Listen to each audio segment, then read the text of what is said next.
The worst part is that I would probably make the same choice again. That's what scares me. When people talk about regret, they imagine mistakes, impulsive actions, selfish decisions, moments of weakness. My regret came from doing what I believed was right.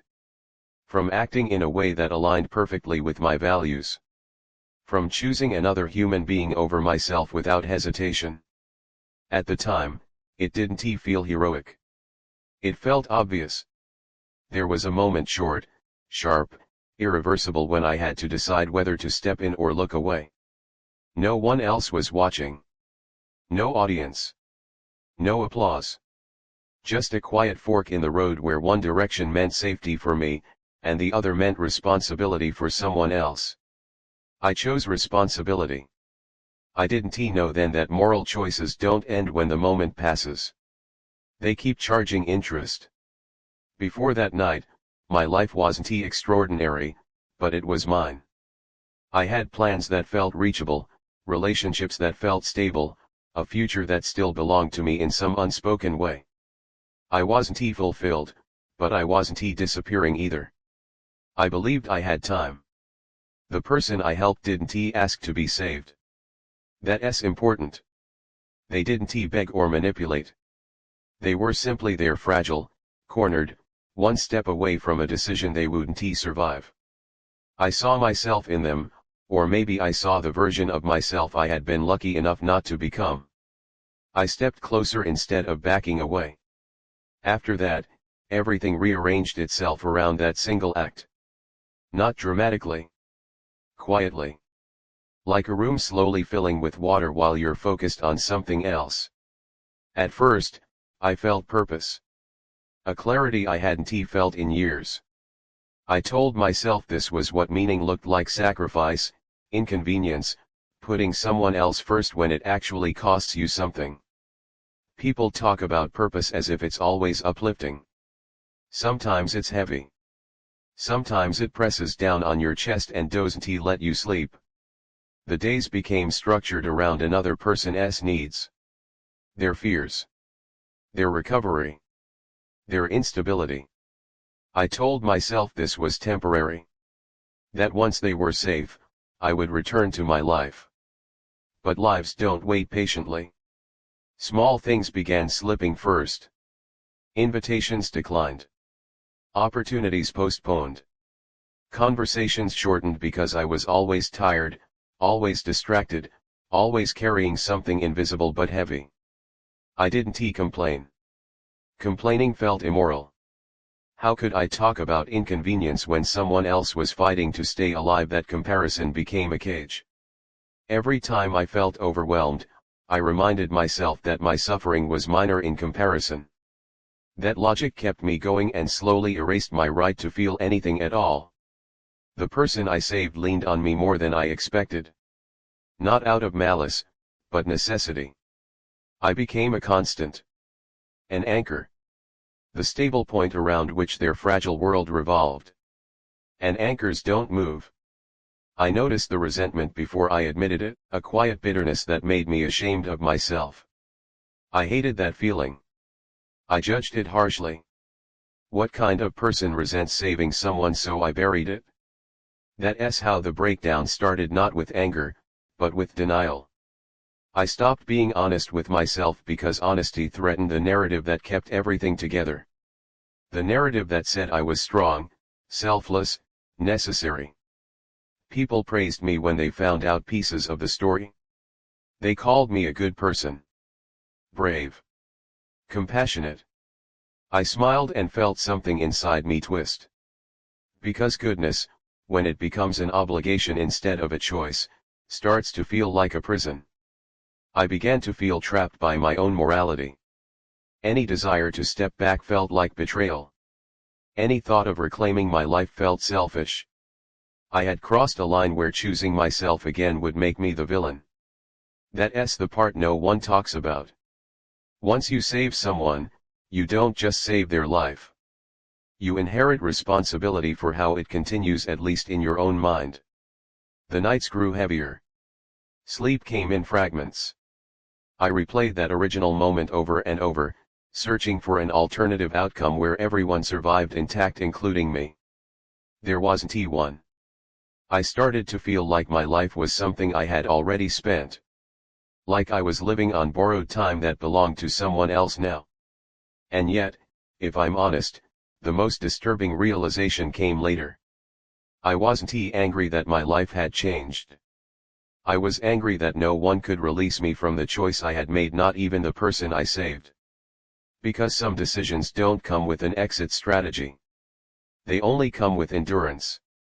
By the time I understood that, I was already standing in a life that no longer resembled the one I had planned, held together by a moral decision I could neither undo nor escape. And the question that began to haunt me wasn't whether I had done the right thing. It was whether doing the right thing had quietly disqualified me from having a life of my own. I didn't notice when care turned into captivity. There was no clear line, no moment where I could say, this is too much now. It happened gradually, disguised as responsibility, reinforced by gratitude, sealed by guilt. The person I had saved didn't become whole again. They became dependent. Not deliberately. Not manipulatively. Trauma doesn't work that way. Fear doesn't ask for permission before attaching itself to the nearest source of stability. That source was me. At first, I told myself it was temporary. Healing takes time. Safety takes consistency. I believed that if I stayed steady long enough, they would eventually stand on their own. But trauma doesn't count time the way we do. Their anxiety began dictating our days. Their panic attacks set the rhythm of my nights. Every phone call carried urgency. Every silence carried dread. I learned to stay alert even while sleeping, as if something terrible would happen the moment I relaxed. I became hyper-present for someone else and absent from myself. Friends started to fade. Not because they didn't care, but because I was never fully there anymore. Conversations became shallow. I couldn't talk about my reality without sounding dramatic or ungrateful. So I stopped trying. Isolation wrapped itself around me quietly. I watched my world shrink without resistance. Commitments disappeared. Plans dissolved. Ambitions were postponed indefinitely. Every choice was filtered through one question: will this destabilize them? My life became a controlled environment. I told myself this was love. Or duty. Or meaning. I used whatever word made it easier to keep going. But something inside me was breaking slowly, invisibly. I began losing my sense of proportion. Minor crises felt catastrophic. Ordinary stress felt unbearable. I was always bracing for impact, always scanning for signs of collapse, theirs, not mine. And that's the cruel irony of sacrifice: when you deny your own limits long enough, your body enforces them for you. The first panic attack caught me by surprise. I wasn't thinking about anything in particular. I was doing something mundane. And suddenly my chest tightened, my breath shortened, my hands started shaking. My first thought wasn't something is wrong with me. It was I don't have time for this. That realization terrified me. I had become so secondary in my own life that even my breakdown felt inconvenient. I didn't tell anyone. Especially not them. Admitting weakness felt dangerous. If I cracked, everything would fall apart. I had become a pillar, and pillars don't get to lean. Resentment grew quietly in the shadows. Not toward them, at least not consciously. Toward the situation. Toward the impossibility of doing the right thing without disappearing entirely. I hated myself for that resentment. I told myself it meant I wasn't as good as people thought. That maybe I had only helped to feel important. That maybe my morality had been performative after all. That self-accusation kept me trapped longer than loyalty ever could. The moral dilemma sharpened into something unbearable. Leaving would feel like abandonment. Staying was killing me slowly. There was no version of withdrawal that didn't feel cruel. I realized then that some ethical choices don't resolve cleanly. They metastasize.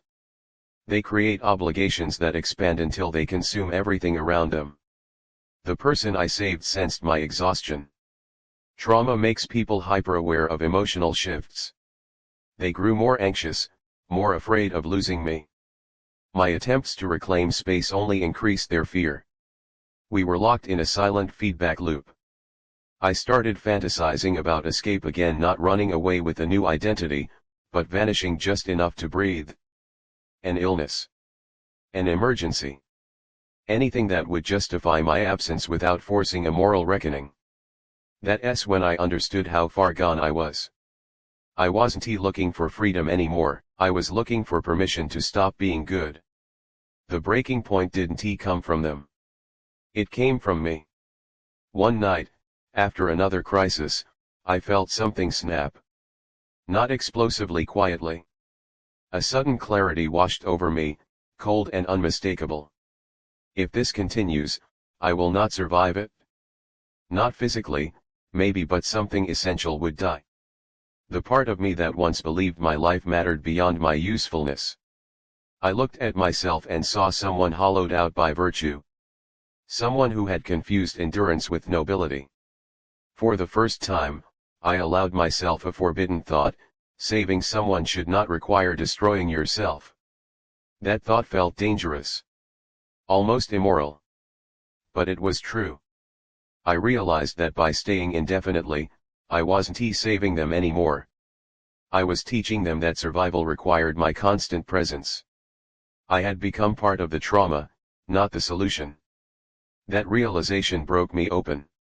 I knew then that whatever came next would hurt. There was no painless exit. Only different kinds of damage. The question wasn't whether someone would suffer. The question was whether I was allowed to exist at all. And for the first time since that original night, I considered choosing myself, not because it was easy, but because the alternative was erasure. Leaving didn't feel like courage. It felt like treason. I didn't disappear overnight. I didn't cut contact brutally. I tried to do it right: slow transitions, conversations filled with care, reassurances layered over my own breaking voice. I told myself that if I handled this gently enough, no one would get hurt. That was another lie. Pain doesn't negotiate. The moment I stepped back, everything I feared surfaced. Panic. Accusations wrapped in vulnerability. The unspoken message was clear: you are responsible for what happens to me now. That weight almost crushed me.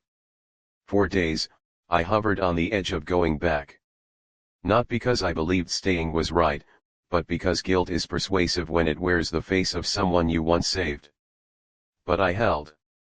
Not because I was strong, but because something inside me was already too broken to continue pretending this was sustainable. The aftermath was brutal. I lost people who couldn't understand why goodness had limits. I lost my reputation as the reliable one. I lost the illusion that morality is always rewarded. What I gained didn't arrive immediately. At first, there was only silence. A silence so deep it felt accusatory. I woke up disoriented, reaching for a phone that no longer demanded constant vigilance.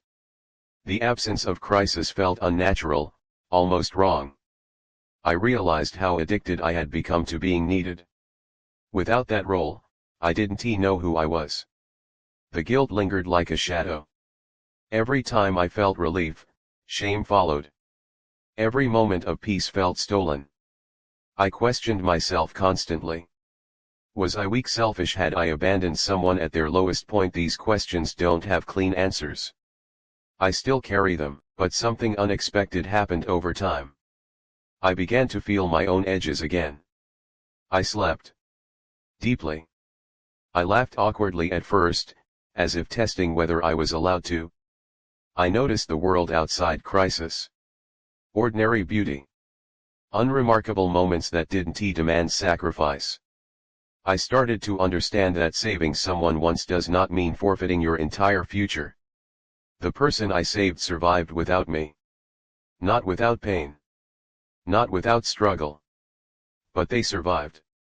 That fact shook me more than anything else. It meant my presence, while meaningful, had never been the only thing holding them together. That realization softened the guilt. I still think about that original choice. I still believe it was right. I would intervene again. I would still step in. But I would not confuse saving a life with owning it. That distinction cost me everything once. I won't let it again. If this story has a lesson, it isn't simple. It doesn't fit into motivational slogans or moral absolutes. Sometimes doing the right thing creates a debt that no one prepared you to repay. Sometimes morality demands a price it doesn't warn you about. And sometimes the bravest act isn't saving someone, it's knowing when to stop sacrificing yourself. I didn't lose everything. I lost the version of myself that believed goodness required disappearance. What I kept was harder to earn. The right to exist beyond usefulness. The right to choose life after virtue. The right to be human, limited, flawed, and still worthy. If you're listening and carrying a weight that looks like goodness but feels like suffocation, hear this: you are allowed to set yourself down. Even the right choices have boundaries. Even compassion needs an end. Even saving someone does not require your life as payment. I did the right thing once and it nearly erased me. Now, my second chance isn't about being better. It's about being alive.